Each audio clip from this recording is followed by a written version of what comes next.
வணக்கம் உறவுகளே, உங்களுடைய பொன்னான நேரத்தை ஒதுக்கி இந்த காணொலியை பார்த்து கூடவே சப்ஸ்கிரைப் செஞ்ச உங்கள் அனைவருக்கும் வணக்கம்.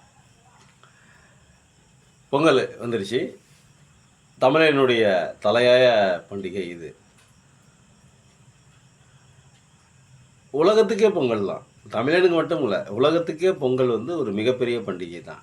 ஏன் அப்படின்னா அறிவியலும் வாழ்வியலும் கலந்து இருக்கிற ஒரு பண்டிகை பொங்கல் திருநாள். அறிவியலும் வாழ்வியலும் உங்களுக்கு தெரியாதில்ல, நீங்கள் படிக்காதில்ல, பார்க்காதில்ல, கேட்காதில்ல. நம்ம ஒரு காணொலி பொங்கல், அதுவும் ஒரு காணொலி போடலாமே தான். அறிவியல், சூரியனுக்கு சூரிய பொங்கல். ஏன் சூரியனுக்கு சூரிய பொங்கல்? நம்ம வாழ்கிறதுக்கு காரணமே சூரியன் தான். ஒரு வேளை 2 நாள் சூரியன் வரல, ஒரு 5 நாள் சூரியன் வரல வச்சுக்கோங்க. ஒரு பகலுக்கு சூரியன் வரலாம், நம்ம எவ்வளோ குளிரில் இருக்கிறோம், எவ்வளோ படாத பாடுபடுறோம். அப்போது ஒரு வாரம் 10 நாள் வரலன்னு வச்சுக்கோங்களேன், நம்மளுடைய நிலைமை எப்படி ஆகும்? இருக்கிற பயிர்கள் எல்லாம் அழுகி போயிடும், நம்மளும் அழுகி போயிடும். நம்மளும் இயற்கையினுடைய ஒரு அங்கம் தானே. பயிர்கள் எப்படி இயற்கையினுடைய ஒரு அங்கமோ, செடி கொடிகள் எப்படி இயற்கையினுடைய அங்கமோ, நம்மளும் ஜீவராசிகளும் இயற்கையினுடைய அங்கம்தான். ஏன்னா பயிர்களும் செடி கொடிகளும் மரங்களுமே ஜீவராசிகள் தான். அப்போது சூரியன் நம்மளை வாழ வைக்கிறதுல ஒரு முக்கியமான ஒரு பங்கு வகிக்குது. அதனுடைய ஸ்டார்ச்சின்னு ஒரு இது விட்டமின் டி. நமக்கு விட்டமின் டி எங்கேருந்து கிடைக்குது? சூரிய ஒளியிருந்து கிடைக்குது. செடி கொடி மரம் செட்டை மரம் மட்டை செடி கொடிகளுக்கு அனைத்து விதமான பயிர்களுக்கும் சூரியனை ஸ்டார்ச்சின்னு ஒரு வேதியியல் கிடைக்குது. அதனால தான் அது தலை தோங்குகிறது, நன்றாக வளருகிறது. அப்போது சூரியன் இன்றியமையாதது. ஒரு விவசாயி பயிர் நடுறார் அப்படின்னா, அந்த விவசாயி அந்த பயிரை நட்டு அதை வளர்த்து அதை பெரிய விஷயமாக ஆக்கி அதை அறுவடை செய்கிற காலம் வரைக்கும் சூரியனுடைய அருள், அந்த இது தேவைப்படுது, சூரிய ஒளி தேவைப்படுது. அதனால தான் என்ன பண்ணால், நம்மளுடைய வாழ்வினுடைய பெரும்பகுதியே சூரியன் எடுத்துக்குது. அதனால் சூரியனுக்கும் ஒரு பொங்கல். நம்ம பயிர் வளர்றதற்கு சூரியன் உதவி புரியுது. பயிர் வளரலைன்னா நம்மளுடைய பயிர் என்ன ஆகும்? அப்போது நம்மளுடைய பயிரை விளைவித்து கொடுக்கக்கூடிய ஒரு சக்தி சூரியன்கிட்ட இருக்குது. அதனால் சூரியனுக்கு மறக்காமல் நன்றி கடனாக சூரிய பொங்கல் என்ற ஒன்றை வைத்தான் தமிழன். இது இந்தியாவிலேயே தமிழ்நாட்டில் பார்த்திங்கன்னா பன்னெடுங்காலமாக பொங்கல் பண்டிகை கொண்டாடப்பட்டு வருது. சங்க இலக்கியங்கள்லாம் இருக்குது. இப்போது இந்த நம்மளுடைய காலங்கள் இல்லை, அழிந்து போய் தமிழகம் கிட்டத்தட்ட ஒரு 5000 ஆண்டுகளுக்கு முன்பிலிருந்தே சங்க காலம் முதற்கொண்டு நம்மளுடைய பொங்கல் பண்டிகை வெகு விமர்சையாக கொண்டாடப்படுது. பொங்கலும் ஜல்லிக்கட்டும் வெகு விமர்சையாக கொண்டாடப்படுது. அதனால் என்ன பண்ணோம் அப்படின்னா, முதல்ல சூரியனுக்கு ஒரு பண்டிகை. சூரியனை போற்றி, சூரியனை வாழ்த்தி, சூரியனை வணங்கி அவனுக்கு ஒரு பொங்கல். அதுக்கப்புறம் மறுநாள் மாட்டுப்பொங்கல். அந்த காலத்தில் இப்போ தான் டிராக்டர் அது இது எலக்ட்ரோலஸ்க்கு அந்த கெமிக்கல் இந்த தண்ணி இறைக்கிறதுக்கு மோட்ரு கீட்ரு எல்லாம் வந்துருச்சு.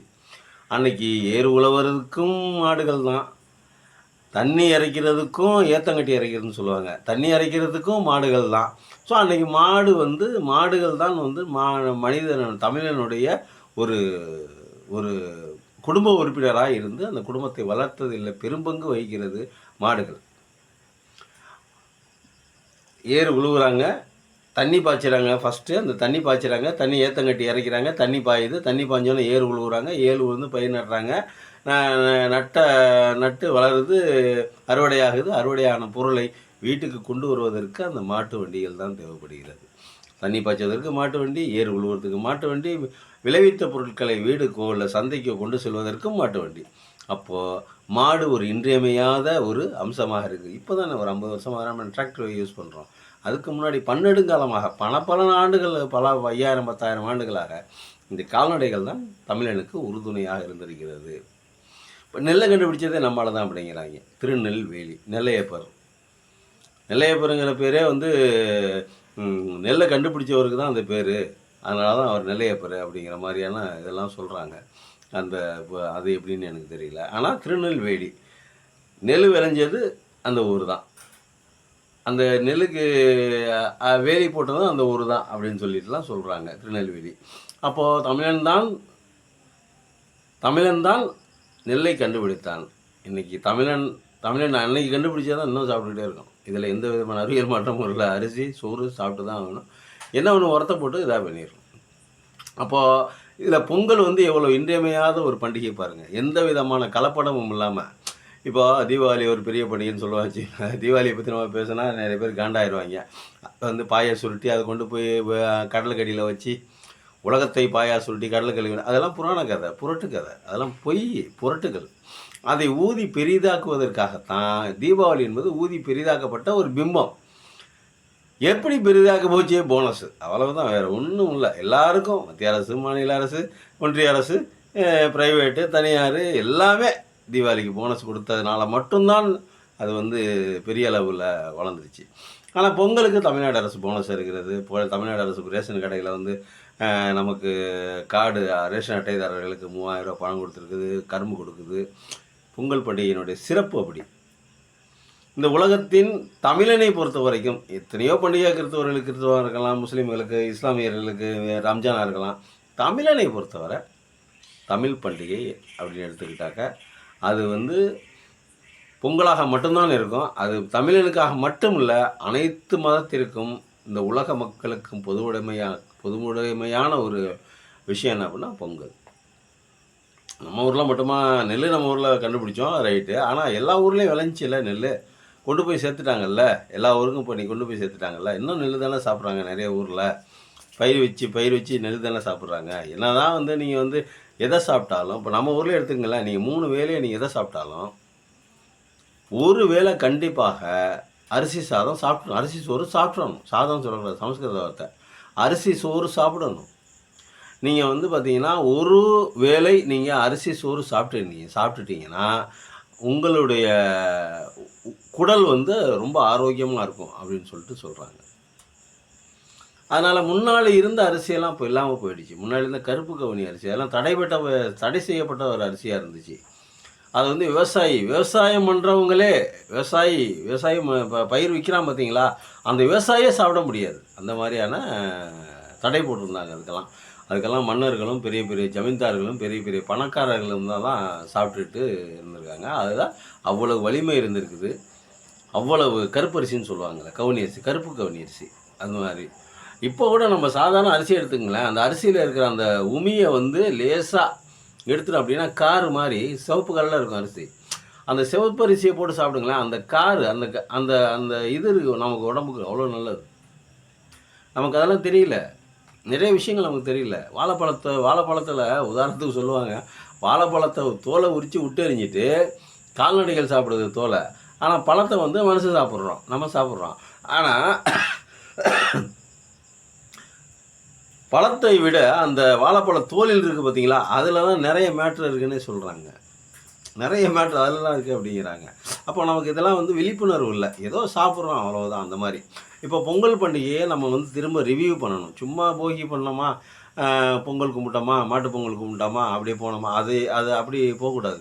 அந்த பொங்கலை நம்ம வந்து யோசித்து பார்த்து, இன்றைக்கி இருக்கிற அவசர காலத்தில் அதெல்லாம் வந்து யோசிக்க முடியாதுன்னு வைங்க. இருந்தாலும் அந்த பொங்கல் ஏன் கொண்டாடுறோம், எதுக்காக கொண்டாடுறோம், இதனுடைய உண்மை பொருள் என்ன, பொருள் உணர்ந்து பொங்கலை கொண்டாடணும், அவ்வளோதான். இப்போ தீபாவளியை நீங்கள் வந்து பொருள் உணர்ந்து கொண்டாடினீங்கன்னா நீ மறு தீபாவளி நீங்கள் கொண்டாடவே மாட்டீங்க. தீபாவளியை வந்து பொருள் உணர்ந்து நீங்கள் கொண்டாடிங்கன்னா, தீபாவளியை கொண்டாடும் போது பொருள் உணராமல் கொண்டாடுங்க, அதான் நல்லது, அதான் சிறப்பு. தீபாவளியை கொண்டாடணும்னு முடிவு பண்ணிட்டா அதனுடைய தீபாவளிங்கிற வார்த்தையினுடைய அர்த்தம் என்ன, பொருள் என்னங்கிறத யோசிக்கக்கூடாது. அது யோசிச்சிங்கன்னா அடுத்த வருஷம் தீபாவளி நீங்கள் கும்பிட மாட்டீங்க.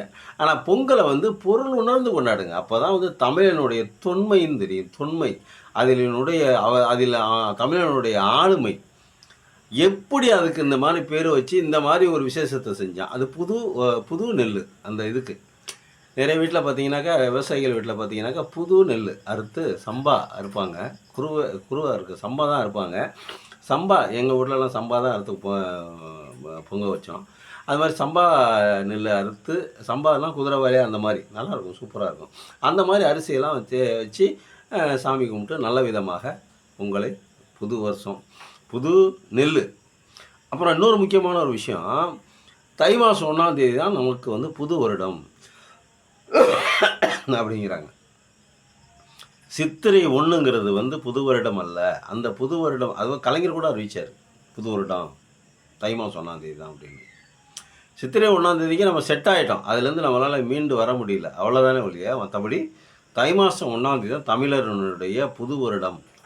வருஷம் அன்னைக்கு தான் பிறக்குது. வசந்த காலம் இப்போ தான் பிறக்குது. இப்போ பார்த்தீங்கன்னா அந்த வடக்குலேருந்து வர வாடை காற்றெல்லாம் போய் வடக்குலேருந்து வந்தாவே அது வாடை தான். வடக்குலேருந்து மனுஷன் வந்தாலும் சரி வாடை தான், காற்று வந்தாலும் அது வாடை தான். அந்த வாடை காற்று போய் இப்போது தென்மேற்கு பருவ காற்று வந்து இப்படி இந்த சைடு இருந்து தென்மேற்கு பருவ காற்று இந்த சைட்லேருந்து அடிக்க தொடங்கும்போது, அதாவது வடகிழக்கு நோக்கி அடிக்க தொடங்கும்போது அந்த பருவக்காற்று வந்து தென்றல் காற்றாக மாறுகிறது. தென்மேற்கு பருவக்காற்று வந்தால் அது தென்றல் காற்று, வடக்கிலிருந்து வந்தால் வாடை காற்று முடிஞ்சிருச்சு. வடகிழக்கு பருவமழை முடிஞ்சிருச்சு, கிட்டத்தட்ட முடிவுக்கு வந்துருச்சு. தை மாதம் கொஞ்சம் ஒரு 3 நாள் மழை பெய்யுன்னு வச்சுங்களேன். ஆனால் இப்போ தென்றல் காற்று ஆரம்பிச்சிடும். தென்றல் காற்று ஆரம்பிச்சிச்சா இது வந்து தென்கிழக்கு பருவமழை, தென்மேற்கு பருவமழை, தென்கிழக்கு இல்லை தென்மேற்கு பருவமழை இங்கிட்டு இருந்து போயிடுது. மழைக்கு இன்னும் 3 மாதம் இருக்குது. ஆடி மாதம் முடிஞ்சது தான் மழை வரும்னு வச்சுக்கோங்க. இது எதுக்கு சொல்கிறோம் அப்படின்னா, இதெல்லாம் நம்ம அறிவியெல்லாம் நம்ம ஆளுங்க செஞ்சு வச்சுருக்காங்க. வடக்கில் இருந்து காற்று வீசினா வாடை காற்று, அது உடம்புக்கு ஆகாது, நல்லதில்லை. தெற்கில் இருந்து வீசினா தென்றல் காற்று, அது மனிதனுக்கு நல்லது, சுகமானது அப்படின்னு. இது எப்போ ஆரம்பிக்குது அப்படின்னா தை மாதத்துக்கு அப்புறம் தான் ஆரம்பிக்குது. அதனால தான் வந்து பாரதிதாசன் என்ன சொல்லியிருக்காரு அப்படின்னா, தை திருநாளை தமிழனுடைய வருடப்பிறப்பு வருஷம் அன்றைக்கி தான் நமக்கு பிறக்குது. நம்ம 1ஆம் தேதி தான் தமிழ் வருஷ பிறப்பு, தை மாதம் 1ஆம் தேதி தான் தமிழ் வருட பிறப்பு அப்படிங்கிறத பாரதிதாசனே வலியுறுத்திட்டு போயிருக்காரு. இன்னும் நிறைய அறிஞர்கள் கவிஞர்கள்லாம் வலியுறுத்திட்டு தான் போயிருக்காங்க. நம்ம அதுலேருந்து கலைஞர் கூட சட்டம் போட்டார், தை 1 தான் நமக்கு வருடப்பிறப்பு அப்படின்னு. ஆனால் நம்ம சித்திரை 1க்கு நம்ம செட் ஆகிட்டதுனால தை 1க்கு நம்மளால் மாறிக்கொள்ள முடியல. காலம் மாற்றிவிடும். அப்புறம் பார்த்துக்குவோம், நல்லது. அனைவருக்கும் பொங்கல் நல்வாழ்த்துக்கள். இந்த அறிவியல் ரீதியான அந்த காரணங்களை வந்து தயவு செஞ்சு அனைவருமே தெரிஞ்சுக்குங்க. இன்னும் ஏன்னா இந்த வர சின்ன சின்ன குழந்தைங்களுக்கு இப்போ இனிமேல் வர ஜெனரேஷனுக்கு இந்த உண்மையெல்லாம் வந்து தெரியாது. ஏன் தெரியாதுன்னா சொல்லிக் கொடுக்குறதுல நேரம் இல்லை. ஃபஸ்ட்டு நேரமின்மை தான். நமக்கு செல்லு பார்க்கறதுக்கு நேரம் இருக்கும், ஆனால் இந்த மாதிரி விஷயங்களை தெரிஞ்சுக்கிறதுக்கு நேரம் இருக்காது. அதனால் இந்த அறிவியல் ரீதியான உண்மையை என்னையை விடுங்க. நான் சொல்லதை கேட்டு நான் சொல்லதை வச்சு நீங்கள் சொல்ல வேணாம். கூகுளில் சர்ச் பண்ணுங்கள், பொங்கல்னா என்ன, அதனுடைய சிறப்பு என்ன அப்படிங்கிறத. விக்கிபீடியாவில் கூகுளெலாம் கேட்டிங்கன்னா அது சிறப்பாக சொல்லும் நம்மளுடைய பண்டிகையினுடைய மகத்துவத்தை. அனைவருக்கும் இனிய தமிழினுடைய பொங்கல் நல்வாழ்த்துக்களை தெரிவித்துக்கொண்டு காணொலியை கொஞ்சம் சப்ஸ்கிரைப் செஞ்சு உங்களுடைய பாருங்கள்.